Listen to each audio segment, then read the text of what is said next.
नमस्कार, मैं हूं आपके साथ गीतिका पंत और स्वागत है आपका अपना उत्तराखंड में। सीएम पुष्कर सिंह धामी आज अल्मोड़ा और टिहरी जिले के दौरे पर रहेंगे। आज अल्मोड़ा में सीएम धामी आजीविका महोत्सव में जाएंगे, वहीं कई विकास योजनाओं का शिलान्यास और लोकार्पण भी करेंगे। इसके साथ ही सीएम धामी आज टिहरी के नागराजा मंदिर भी जाएंगे और धौलाधार ब्लॉक में कई योजनाओं का शिलान्यास और लोकार्पण करेंगे।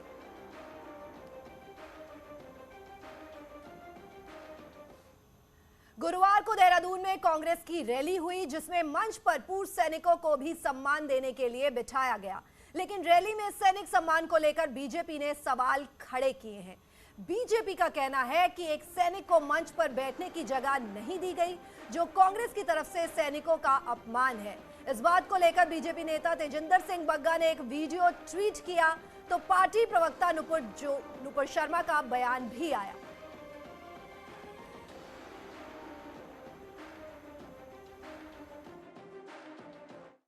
कांग्रेस की देहरादून में विजय सम्मान रैली के अंदर 1971 के भूतपूर्व वीर सिपाही को स्टेज से ही धक्का दे दिया गया।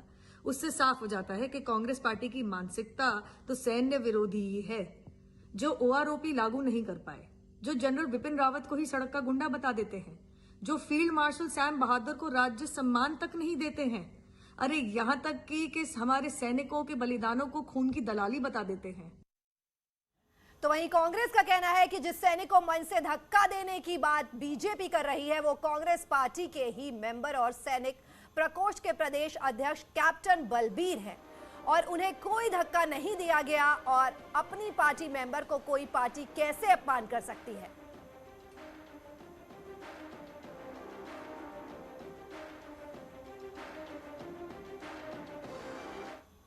सीएम पुष्कर सिंह धामी ने चुनाव आचार संहिता लगाने से पहले न्यूज 18 से आज खास बात की। इस दौरान सीएम ने कहा कि पीएम मोदी का उत्तराखंड से कर्म और मर्म का रिश्ता है। वो उत्तराखंड के विकास को तेजी से आगे बढ़ा रहे हैं। हर क्षेत्र में वो लगातार काम कर रहे हैं। हम लोग केंद्र की योजनाओं को लगातार सही तरह से लागू कर रहे हैं, इस पर काम कर रहे हैं। हमारा राज्य आगे बढ़े, इस दिशा में काम हो रहा है। वहीं राहुल की रैली पर सीएम धामी ने कहा कि राहुल गांधी की रैली में कोई विजन नहीं था। जनरल रावत को इन लोगों ने गली का गुंडा कहा था। अब राजनीति के लिए इनके पोस्टर्स का प्रयोग कर रहे हैं। चुनाव नजदीक है और बहुत जल्द आचार संहिता लगेगी। इस बीच मुख्यमंत्री पुष्कर सिंह धामी के पास बहुत कम वक्त, अब बतौर मुख्यमंत्री सरकार का जो वक्त है, सर अब जो कुछ दिन बचे आचार संहिता से पहले, उससे क्या प्लान है आपका? नहीं, हमने तो पहले दिन से ही मुझे मालूम था कि कितने दिन के लिए अभी आचार संहिता लगने वाली है, कितने दिन बाद लगने वाली है।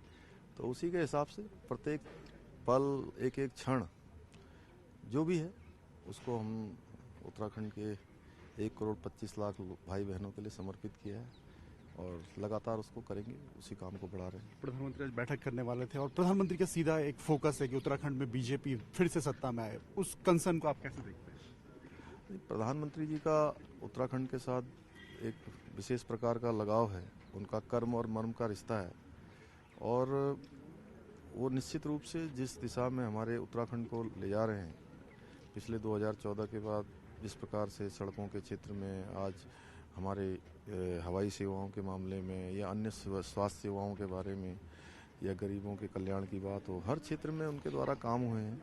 और हम लोगों का भी ये लक्ष्य है कि जो काम केंद्र की सरकार ने यहाँ स्वीकृत किए हैं, उनको हम ठीक से धरातल पर उतारें, उनकी मॉनिटरिंग करें। हर महीने हम उसकी मॉनिटरिंग करते हैं, SLBC की मीटिंग करते हैं। बहुत सारे, जैसे उन्होंने होम स्टे पर उन्होंने अपने यहाँ के उद्बोधन में भी कहा था और उनकी दृष्टि में भी है, उनके विजन में भी है कि आने वाले समय में जो है हमारा राज्य 2025 में जब ये उत्तराखंड राज्य स्थापना का 25वां स्थापना दिवस मना रहा होगा, तो हर दृष्टि से हमारा राज्य नंबर 1 का राज्य हो, अग्रणी राज्य हो, आदर्श राज्य हो। हर क्षेत्र में हमारे यहाँ सुविधाएं बढ़े, विकास बढ़े, हमारा होम स्टे बढ़े, पलायन रुके, रोजगार बढ़े और कृषि बागवानी के क्षेत्र में हम अच्छी तरक्की करें, उस क्षेत्र में हम काम कर रहे हैं। वाराणसी में उनसे मिले, कुछ ऐसी बातचीत प्रधानमंत्री जी आपसे की होगी? कुछ तस्वीरें भी सामने आई थी। प्रधानमंत्री जी जब भी मिलते हैं तो उनका मार्गदर्शन मिलता है और जो एक सुशासन है, और पूरे देश के अंदर मैं कहूँगा कि आज पूरी दुनिया इस बात को मान रही है कि मोदी जी के प्रधानमंत्री बनने के बाद एक हिंदुस्तान के अंदर ही नहीं, पूरी दुनिया जिसको उस मॉडल को अपना रही है कि एक वर्क कल्चर आया है और ये वर्क कल्चर है कि जो भी जनप्रतिनिधि हैं, सरकार चलाने वाले हैं, जो कहेंगे वो करेंगे, और जो काम नहीं करेगा निश्चित रूप से वो एक्सपोज होगा। ये मोदी कल्चर में है। राहुल गांधी आए, परेड ग्राउंड में रैली की, भीड़ भी दिखाने की कोशिश की कांग्रेस ने, उन्होंने सेना से भी अपना रिश्ता जोड़ा। आप खुद सैनिक परिवार से आते हैं। वो सब देखिए पुरानी घिसी पीटी बातें हैं, और मैं कहूँगा कि उसमें कोई विजन नहीं दिखाई दिया। और सबसे बड़ी बात है कि जनरल रावत हम सबके लिए एक देश का एक इतना बड़ा मान है, इतना बड़ा उनके साथ लोगों का जुड़ाव है उत्तराखंड का। ये लोग कुछ सालों पहले जनरल रावत को गली का गुंडा कहते थे, आज राजनीति के लिए उनके जो है बड़ी बड़ी तस्वीरों का उपयोग कर रहे हैं। Thank you so much. मुख्यमंत्री पुष्कर सिंह धामी ने साफ तौर पे कहा कि पूरा प्लान है बीजेपी के पास 2022 चुनाव को लेकर, और अब आचार संहिता से पहले का जो वक्त है उसमें सुशासन देने की बात है, या फिर सरकार के जो बाकी काम है चाहे केंद्र के हो राज्य को, उनको पूरा करना एक बड़ा टास्क उनके लिए रहेगा। कैमरा पर्सन राकेश रावत के साथ दीपांकर भट्ट, न्यूज़ 18 देहरादून। और कोरोना के बाद राज्य सरकार स्वरोजगार को लेकर कई कदम उठा रही है और पलायन रोकने के लिए इसे बड़ा कदम बता रही है, लेकिन कई मामलों में अधिकारियों की शिथिलता और नियम लोगों पर भारी पड़ रहे हैं। देखिए ये स्पेशल रिपोर्ट।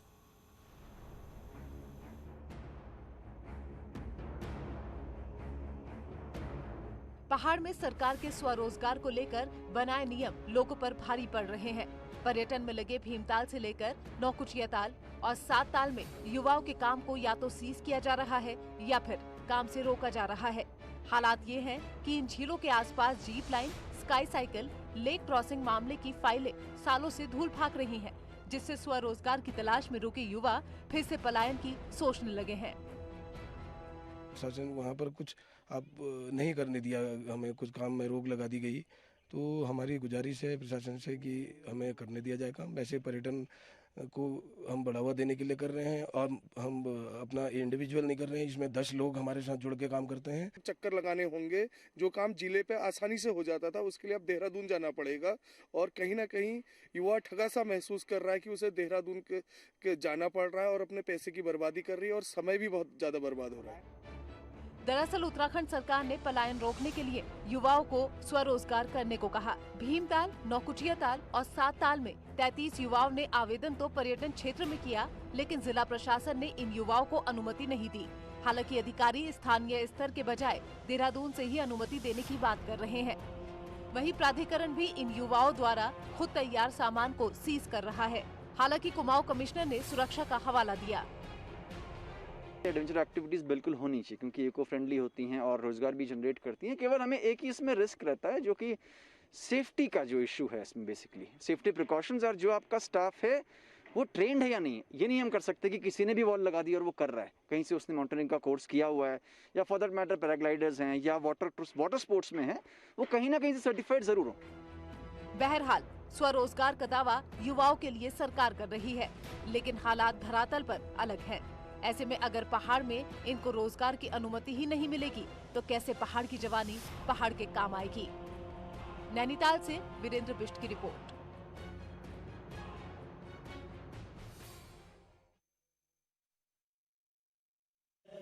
हमारे उत्तर प्रदेश के यशस्वी मुख्यमंत्री जो रात दिन परिश्रम की पराकाष्ठा के साथ माननीय प्रधानमंत्री जी की परिकल्पना के अनुसार उत्तर प्रदेश को विकसित करने में, उत्तर प्रदेश को देश का अग्रणी राज्य बनाने में, यहाँ के नागरिकों को सुविधाएं उपलब्ध कराने में लगातार तत्पर हैं, ऐसे आदरणीय योगी आदित्यनाथ जी का मैं बहुत स्वागत अभिनंदन करता हूं। हमारे केंद्रीय नगर विकास मंत्री आदरणीय श्री हरदीप सिंह पुरी जी जो निरंतर हमारा मार्गदर्शन करते रहते हैं, उनका हार्दिक स्वागत अभिनंदन करता हूं। मंच पर विराजमान डॉक्टर नीलकंठ तिवारी, श्री नवीन जैन जी, यहाँ पर उपस्थित सभी देश भर के कोने कोने से आए सम्मानित महापौरगण, सभी उपस्थित भाइयों बहनों, आप सबका इस अवसर पर बहुत बहुत स्वागत करता हूं। मित्रों, हमारे प्रधानमंत्री जी ने देश के समाज के क्षेत्र के हर क्षेत्र को कैसे विकसित किया जाए, कैसे लोगों की समस्याओं को दूर किया जाए, इसके लिए निरंतर कार्य किया है और वो दुनिया के सामने है। लेकिन नगरीय क्षेत्र को नगरीय सुविधाएं देने के लिए उन्होंने अपनी प्राथमिकता दी और ऐसी योजनाएं हमको दी जो देश को आगे ले जाए। नगरीय क्षेत्र में मूलभूत सुविधाएं उपलब्ध कराने में उनका बड़ा योगदान है। जैसे प्रधानमंत्री आवास योजना शहरी, अमृत मिशन, पीएम स्वनिधि योजना, स्मार्ट सिटी मिशन, स्वच्छ भारत मिशन। और मुझे बहुत संतोष है कि माननीय मुख्यमंत्री योगी आदित्यनाथ जी के नेतृत्व में उत्तर प्रदेश नगर विकास विभाग ने इन सभी योजनाओं में तेजी से काम किया है और इन योजनाओं का अधिकतम लाभ उत्तर प्रदेश को मिले, इस ओर काम किया है। प्रधानमंत्री आवास योजना, पीएम स्वनिधि योजना, स्मार्ट सिटी मिशन, इन सब में उत्तर प्रदेश अग्रणी है। मित्रों, आज का आयोजन, ये हमारे सभी महापौर दिन भर यहाँ पर मंथन करेंगे। अभी हमें प्रधानमंत्री जी का उद्बोधन प्राप्त होगा जो इस मंथन का आधार बनेगा और यहाँ पर सभी योजनाओं पर, परियोजनाओं पर, समस्याओं पर, निदान पर चर्चा होगी और प्रधानमंत्री जी का उद्बोधन हमारे लिए पाथेय बनेगा। प्रधानमंत्री जी ने हमेशा इस तरह के आयोजनों को प्रेरित किया। अभी कुछ माह पहले न्यू अर्बन इंडिया थीम के साथ लखनऊ में जो कार्यक्रम हुआ था, उसमें जो एक एक्सपो लगी थी, उसमें देश में जो नगरीय क्षेत्र में नई नई टेक्नोलॉजीज का इस्तेमाल हो रहा है, उसका प्रदर्शन किया गया था।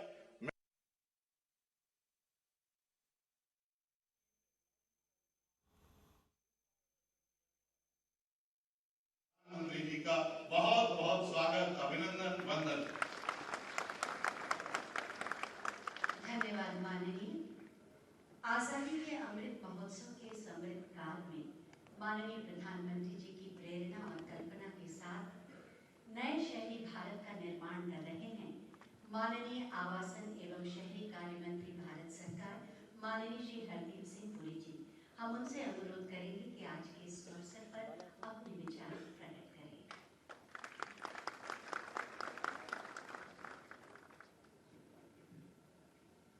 माननीय प्रधानमंत्री जी, आदरणीय मुख्यमंत्री जी, उत्तर प्रदेश के शहरी विकास मंत्री टंडन जी, उत्तर प्रदेश के मंत्री तिवारी जी, देश भर से पधारे सभी सम्मानित मेयर्स और सभी सम्मानित सज्जनों एवं प्रतिभागियों, ये मेरा सौभाग्य है कि मैं इस अखिल भारतीय मेयर सम्मेलन के माध्यम से न्यू अर्बन इंडिया की कहानी के एक और अध्याय में शामिल हो रहा हूं। माननीय प्रधानमंत्री जी, मुझे पूरा विश्वास है कि इस अवसर पर और जो आपने योजनाएं सफल की हैं, हम 2030 तक भारत को $10 ट्रिलियन इकोनॉमी बनाने में सफल रहेंगे। आपके प्रेरणादायक नेतृत्व में शुरू किए गए राष्ट्रीय शहरी योजनाओं ने देश में अर्बन लैंडस्केप को एक नया रूप दिया है। स्वच्छ भारत मिशन ऐसा जन आंदोलन था जिसने प्रत्येक नागरिक में स्वच्छता के प्रति परिवर्तन लाया। यह एक ऐसा ट्रांसफॉर्मेटिव मिशन था रहेंगे। आपके प्रेरणादायक नेतृत्व में शुरू किए गए राष्ट्रीय शहरी योजनाओं ने देश में अर्बन लैंडस्केप को एक नया रूप दिया है। स्वच्छ भारत मिशन ऐसा जन आंदोलन था जिसने प्रत्येक नागरिक में स्वच्छता के प्रति परिवर्तन लाया। यह एक ऐसा ट्रांसफॉर्मेटिव मिशन था जिसने गांधी जी का 100 साल पुराना सपना पूरा किया। प्रधानमंत्री आवास योजना के तहत हमने शहरी गरीबों को सम्मानजनक आवास प्रदान करने के लिए लगभग 1 करोड़ 14 लाख घरों को मंजूरी दी है, जिसमें लगभग 90 लाख घर ग्राउंडेड हैं और 54 लाख पूरे हो चुके हैं जो लाभार्थियों को दे दिए गए हैं। प्रधानमंत्री जी, आपने 2014 में कहा था कि आपका सपना है कि मार्च 2022 तक हर एक भारतीय नागरिक के पास एक पक्का घर होना चाहिए जिसमें शौचालय, किचन और सारी जो मॉडर्न सुविधाएं होनी चाहिए, और जो घर का टाइटल है वो परिवार के महिला के नाम या जॉइंटली होना चाहिए। ये एक बहुत ही इंपॉर्टेंट स्टेप है जिससे महिला सशक्तिकरण को भी एक बहुत आगे इंकरेजमेंट मिली है। अमृत मिशन के अंतर्गत 500 शहरों में 1 crore 10 lakh tap water connections और 85 लाख सीवर कनेक्शन प्रदान किए गए हैं, जबकि स्मार्ट सिटी आज उत्तर प्रदेश में प्रधानमंत्री आवास योजना अर्बन स्कीम के तहत 17,67,000 लाभार्थी घर स्वीकृत हैं, जिनमें से 14 लाख से अधिक घरों का निर्माण किया जा चुका है। मुझे ये जानकर गौरव महसूस हो रहा है कि प्रधानमंत्री आवास योजना मिशन के अधिकांश पर महिलाओं के नाम पर हैं या जैसे मैंने कहा जॉइंट ओनरशिप में। स्मार्ट सिटीज मिशन के तहत उत्तर प्रदेश को इंडियन स्मार्ट सिटीज अवार्ड 2020 में बेस्ट स्टेट से सम्मानित किया गया। ये उत्तर प्रदेश राज्य सरकार की कमिटेड प्रयासों के कारण ही संभव हो पाया है। वाराणसी हेरिटेज सिटी और स्मार्ट सिटीज का एक यूनिक कॉम्बिनेशन है।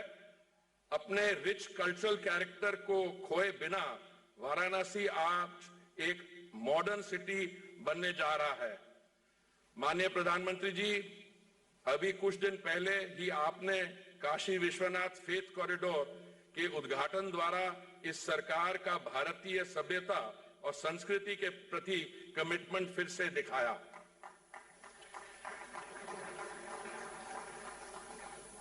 विश्व भर में 3 एंशिएंट सिविलाइजेशन मानी जाती थी। चीन में यांगसे रिवर और मेसोपोटामिया में टाइग्रिस और यूफ्रेटिस और हमारी इंडस वैली और ऋग्वेद सिविलाइजेशन। जो ये काशी विश्वनाथ फेथ कॉरिडोर ने हासिल किया है, मैं समझता हूं इसमें सिर्फ हमारे लिए ही नहीं देश में बट दुनिया भर में एक बहुत पावरफुल मैसेज जाता है कि एंशिएंट सिविलाइजेशंस को मॉडर्न कोएग्जिस्टेंस कैसे अर्बन स्पेस में दिखाई जा सकती है।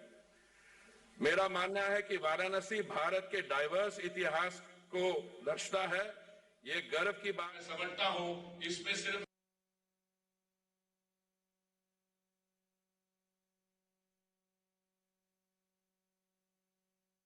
अर्बन गवर्नेंस की अपॉर्चुनिटीज पर चर्चा करने के लिए आज वाराणसी में ये मेयर्स कॉन्फ्रेंस आयोजित की जा रही है। लोकल इलेक्टेड अधिकारियों के रूप में हमारे मेयर शहरी निवासियों की राय को आवाज देते हैं और क्वालिटी ऑफ लाइफ में सुधार लाने के लिए काम करते हैं। मेरा मानना है कि लोकल अर्बन गवर्नमेंट्स नीति और लोगों के बीच प्राइमरी इंटरफेस है। मुझे विश्वास है कि भारत के मेयर्स को अधिक समर्थन और प्रोत्साहन देकर हम इंक्लूसिव, सस्टेनेबल और प्रोडक्टिव शहरों का विकास कर सकते हैं। माननीय प्रधानमंत्री जी, मैं इस मेयरल कॉन्फ्रेंस की परिकल्पना करने के लिए आपको धन्यवाद देता हूं। मुझे विश्वास है कि ये सम्मेलन अर्बन गवर्नेंस के प्रति हमारी